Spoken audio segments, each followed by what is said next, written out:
성경이 우리에게 말해주는 것이라는 말씀으로 함께 은혜를 나누도록 하겠습니다. 예수님은 오늘 읽은 본문을 통해 바리새인과 서기관들에게 성경이 의미하는 바를 정확하게 말씀해 주시고 계십니다.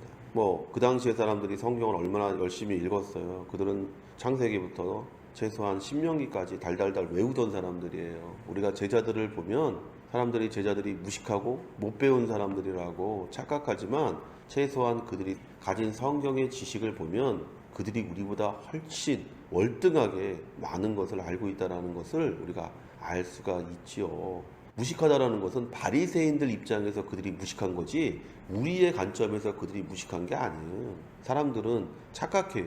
바리새인과 서기관들은 예수님도 무식하다고 생각했어요. 저 사람들은 정상적으로 교육을 받지 못한 사람이다. 저들은 성경에 대해서 별로 알지 못한다라고 생각했던 거예요. 자기들은 날마다 밥을 먹고 하는 것이 성경을 읽고 성경을 암송하고 그 다음에 탈무드를 통해서 탈무드가 성경의 주석이거든요.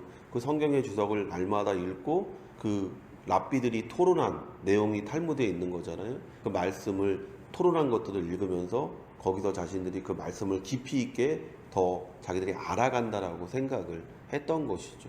그래서 헤롯의 동방박사들이 찾아갔을 때에 예수님이 어디서 날지를 분명하게 금방 알잖아요. 그 안에 있는 바리새인과 서기관들이 금방 알잖아요. 그 헤롯이 물어보니까 베들레헴에서 날 거예요. 알잖아요, 그 사람들은. 왜냐면 그만큼 그 사람들은 성경의 것에 관련된 지식들을 정말 풍성히 많은 것을 가지고 있었던 사람들인 것이죠. 그런데 정작 예수님께서 오셔서 너희가 성경을 잘못 읽고 있다라고 얘기하시는 거예요. 오늘 성경에 너희가 그것을 연구한다 이렇게 되어 있잖아요. 근면히 부지런히 그 사람들이 성경을 연구하지만 예수님께서 뭐라고 얘기하냐? 정작 너희가 성경에서 배워야 될 것들을 제대로 배우지 못하고 있다라고 얘기하고 있는 것이죠.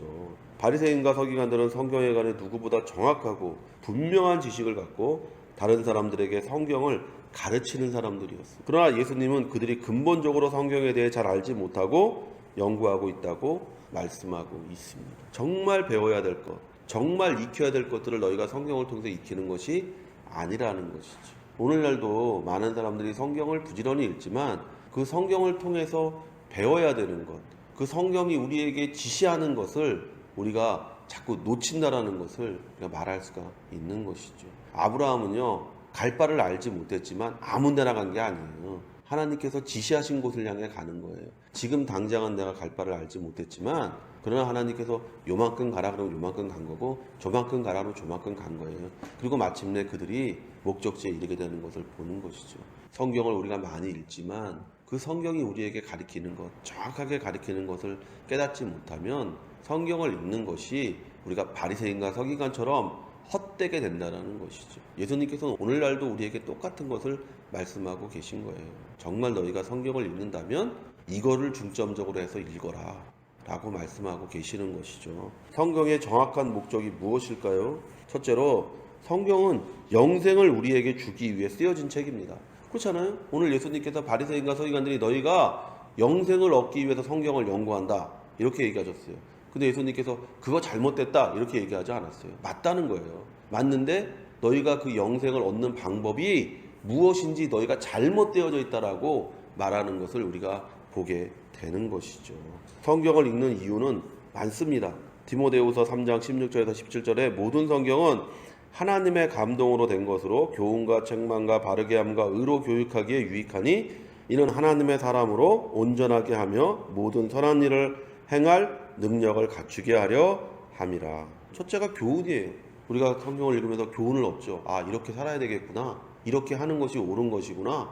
이렇게 하는 것이 틀린 것이구나 라는 교훈을 얻죠. 그 다음에 우리가 책망을 듣죠. 성경을 통해서. 아, 내가 잘못 살았구나 라는 책망을 듣는 거예요. 그 다음에 우리를 바르게 하죠. 올바른 것이 무엇인지를 우리에게 가르쳐주는 것이 성경이에요. 그 다음에 의로 교육하기가 좋다. 올바르게 교육하기가 좋다라는 것이죠.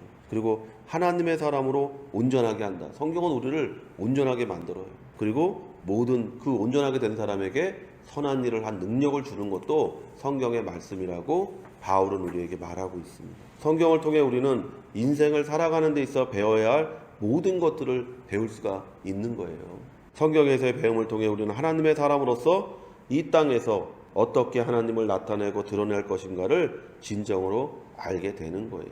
우리가 요한계시록에 보면 사람이 행한 대로 심판을 받는다. 그러면 사람들이 얘기합니다. 그럼 행위로 심판받는다는 겁니까? 그런 의미가 아니죠. 뭐예요? 믿는 사람은 행한다는 거예요. 그러니까 네가 믿는 사람인지 아닌지는 네가 행한 것을 보면 알 수가 있다라는 것이죠. 네가 실수할 수 있죠. 우리가 잘못할 수 있죠. 그러나 우리가 중생한 사람이라면 기본적으로 우리는 중생한 열매를 맺습니다. 그렇기 때문에 하나님께서 우리를 판단하실 때 우리의 마음도 판단하시지만 그 마음에서 무엇이 나왔는지를 하나님께서 판단하셔요. 그래야 주위에 있는 사람들이 원망과 불평을 안 하죠. 내 옆집에 살던 사람이 나랑 똑같이 하나님 앞에 섰는데 내 옆집에 있는 사람이 나보다 더 악하게 살았다는 거예요. 그런데 하나님께서 이 옆집에 있는 사람은 천국이고 나는 예수 안 믿었다는 것으로 지옥을 간다 그러면 이 사람이 거기에 대해서 하나님 앞에 그걸 공정하다고 얘기하겠어요? 하나님은 공의로우신 분인데 나보다 더 악하게 산 놈을 천국을 보내고 왜 나는 예수 안 믿었다는 단 하나 이유로 지옥을 갑니까? 라고 할 때 하나님께서 이 사람의 행위를 보여주는 거예요. 네가 본 모습은 그 사람의 악한 모습일지 모르지만 이 사람이 행했던 그 선한 모습들을 보여주시면 그 마음에 불복하던 사람들, 그것을 인정할 수 없었던 사람들조차도 아, 내가 저 사람의 한 면만을 보고 내가 잘못 생각했구나. 이 사람이 선한 것이 악한 것보다 더 많았구나. 이 사람이 과연 믿는 사람이었구나라는 것을 이 사람이 알게 되는 것이죠. 그럴 때 하나님이 공의로움이 드러나는 것이고, 그럴 때 어떤 사람도 하나님 앞에서 아니오라고 말할 수 없게 된다는 거예요. 그러나 성경이 우리에게 가르치는 가장 중요한 것은 영생에 관련된 것입니다. 이 땅에 살아가는 모든 인간들은 죽음이라는 치명적인 저주에 걸려 있습니다. 성경은 이 죽음의 원인을 인간의 죄 때문이라고 말합니다. 아담과 하와는 하나님이 먹지 말라고 말씀하신 선악을 아는 지식의 나무를 먹었습니다. 그리고 그 지식은 하나님을 아는 지혜가 아니라 다른 사람을 판단하고 비교하고 비난하는 세상의 지혜였습니다. 잠언이 우리에게 지혜는 하나님을 아는 것이다라고 분명하게 얘기하잖아요. 그런데 세상의 지혜는 뭐냐? 우리가 선악을 먹은 인간의 처음의 모습을 보면 알 수 있죠. 자신을 가리기에 급급하죠. 자기 합리화. 모든 게 중심이 자기 중심이 되는 거예요. 나는 가리고 너를 향해서 손가락질하는, 남을 판단하고, 그리고 나서 어떻게 합니까? 저 여자 때문에 내가 이렇게 됐습니다. 저 뱀 때문에 내가 이렇게 됐습니다. 그걸 세상의 지혜라고 해요. 내가 책임지지 않는 것을 세상 사람들은 지혜라고 합니다. 사고를 쳐도 남에게 덮어 씌우고 빠져나오는 것을 세상 사람들은 저 사람 참 똑똑하다라고 얘기합니다. 세상 지혜와 하나님의 지혜는 그렇게 달라요. 하나님의 지혜는 뭡니까? 다른 사람이 죄 지은 것도 짊어지고 십자가에서 죽으시는 거예요. 모든 것을 책임지는 그것이 하나님의 지혜예요. 그러나 세상의 지혜는 어제까지만 해도 야, 내 세상에서 가장 사랑하는 여자, 나의 뼈 중에 뼈요, 내 살 중에 살인 여자, 내가 저 여자를 위해선 죽을 수도 있어라고 말했던 그 여자를 향해 손가락질하면서 저 여자 때문에 내 인생이 이 모양 이 꼴이 되었다라고 말하는 것이 세상의 지혜라니까요. 선악을 아는 지식의 나무를 먹은 사람들은 그와 같은 인생을 살다가 마지막에 죽음이라는 저주에 떨어져 버리게 되는 것이죠. 인간은 그래서 영생을 잃어버렸습니다. 인간은 다른 피조물들과는 달리 하나님의 형상, 하나님의 모양으로 창조되었습니다. 즉 영원한 생명을 가지도록 창조된 피조물이었지만 우리는 그 특권을 잃어버렸습니다. 우리가 죄를 지음으로 말미암아 하나님의 말씀을 거역함으로 말미암아 우리는 그 영생의 특권을 잃어버린 것이죠. 그리고 죽음이라는 인간이 앓고 있는 가장 큰 질병을 앓는 사람들이 된 것이죠.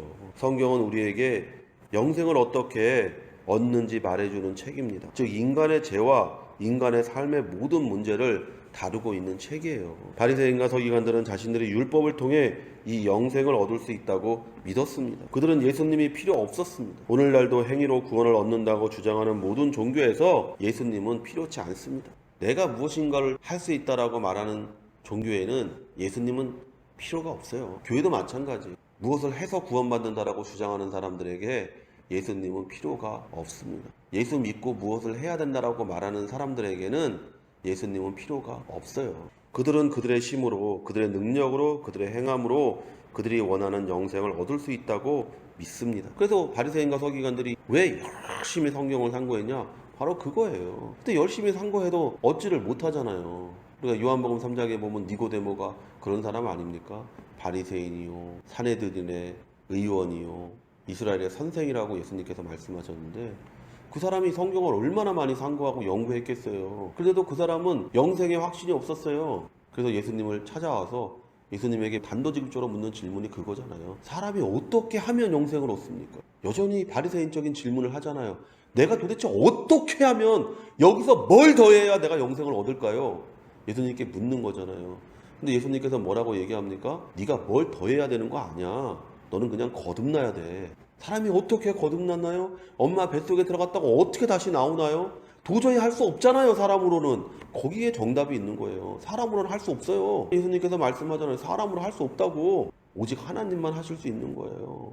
하나님이 예수님을 이 땅에 보내셔서 십자가에 못 박혀 피 흘려 죽게 하시고 누구든지 그를 바라보는 자에게 성령을 주셔서 예수 그리스도를 믿고 하나님을 믿게 되는 역사를 우리 가운데 일으키셔서 우리의 전 존재를 변화시키고 하나님의 백성으로 하나님의 나라에 사는 시민으로 우리를 만들어 주셨다는 것이 성경이 우리에게 말하고 있는 거예요. 창세기 3장 14절에 이같이 하나님이 그 사람을 쫓아내시고 에덴 동산 동쪽에 그룹들과 두루 도는 불칼을 두어 생명나무의 길을 지키게 하시니라. 보세요. 천사들이 생명나무를 지키고 있어요. 불칼로, 심판으로. 누구든지 그 심판을 통과하지 않고는 절대로 생명나무 가운데 가지 못해요. 사람이 무엇으로 그 생명나무에게로 갑니까? 아니 아담의 후손들은 안 가고 싶었겠어요? 저기 영생이 있는데? 그래서 아담의 후손들이 얼마나 많은 사람이 철장기를 만든 사람 뭐 엄청 많잖아요. 가인의 후손들도 그렇고.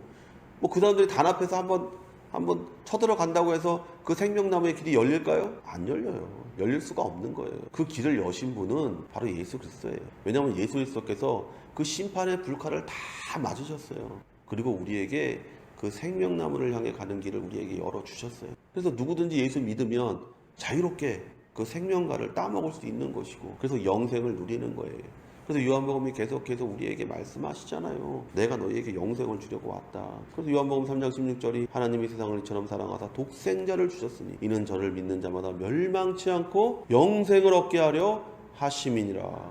생명나무의 길은 사람의 힘으로 얻어낼 수 있는 것이 아닙니다. 사람들은 지금도 영생을 얻고 싶어 합니다. 그러나 종교로도 가학으로도 어떠한 방법으로도 사람은 그 영생을 취할 수 없습니다. 영생은 오직 예수 그리스도의 십자가를 통해 주어지는 줄로 믿습니다. 둘째로 성경에서 정말 배우고 얻어야 하는 것은 예수 그리스도뿐입니다. 성경이 우리에게 진정으로 가르치는 것은 십자가예요. 십자가는 두 가지를 우리에게 나타냅니다. 공의와 사랑을 나타내요. 하나님의 공의, 하나님의 사랑. 십자가에서 우리는 인간의 죄악됨을 보는 거예요. 죽어 마땅한 죄인으로서의 인간을 보는 거예요. 로마서 3장 10절에서 11절에 기록된 바 의인은 하나도 없나니 하나도 없으며 깨닫는 자도 없고 하나님을 찾는 자도 없고. 성경을 읽는 이유가 뭐냐? 율법을 지키는 이유가 뭐냐? 의인이 되려고 하는 것이다 라는 거예요. 그래서 우리가 율법서를 읽으면 너희가 이것을 지키면 의인이 되고 영생을 얻는다라고 하나님께서 말씀하셨어요. 근데 오늘 바울이 우리에게 뭐라고 말하냐? 의인은 없다. 아무도 의인이 될 수가 없다. 왜냐? 깨닫는 자가 없고 하나님을 찾는 자도 없다. 그럼에도 불구하고 나를 구원하시는 하나님의 사랑을 봅니다. 그래서 예수 그리스도가 우리에게 가장 중요한 거예요. 거기에 인간이자 하나님이신 우리의 죄를 짊어지시고 우리에게 사랑을 나타내시는 하나님이자 사람이신 그분이 달려 있기 때문이에요. 십자가에서 예수님은 죽어 마땅한 자들인 우리를 대신해 죽어 주셨습니다. 그리고 하나님은 십자가에서 우리를 구원하시는 사랑을 보여주셨습니다. 오늘 예수님은 성경이 바로 이것을 말한다고 말씀하고 계십니다. 다른 무엇보다 성경에서 예수님을 찾아내지 못하면 우리가 읽는 성경은 우리에게 정말로 필요한 은혜를 가져다 주지 못합니다. 요한계시록 21장 1절에서 2절에 또 그가 수정같이 맑은 생명수의 강을 내게 보이니 하나님과 및 어린 양의 보좌로부터 나와서 길 가운데로 흐르더라. 강 좌우에 생명나무가 있어 12가지 열매를 맺되 달마다 그 열매를 맺고 그 나무 잎사귀들은 만국을 치료하기 위하여 있더라. 어린 양의 보좌로부터 나오는 생명수만이 생명나무를 키우고 그 생명과를 먹는 자는 누구나 치료받는 축복을 체험하게 되는 거예요. 여러분, 영생을 누리고 싶으십니까? 바로 하나님과 어린 양의 보좌로부터 흘러넘치는 그 생명수를 마셔야 돼요. 예수의 피를 마셔야 돼요. 그러면 내 모든 것에 치유가 임하게 되는 것이죠. 영적인 하나님과의 깨어졌던 관계가 회복되어지는 치유가 임하는 것이고, 혼적인 생각과 감정이 정말로 온전한 사람으로서 치유되어지는 것이고, 물론 육체의 질병도, 육체의 연약함도, 또 우리에게 필요한 모든 것들이 충분히 채워지는 치료를 체험하게 되는 것이죠. 성경에서 우리가 예수를 만날 때, 성경에서 우리가 예수님의 그 주신 영생의 말씀을 우리가 받을 때 우리에게 이와 같은 놀라운 축복이 임하게 되는 것이죠.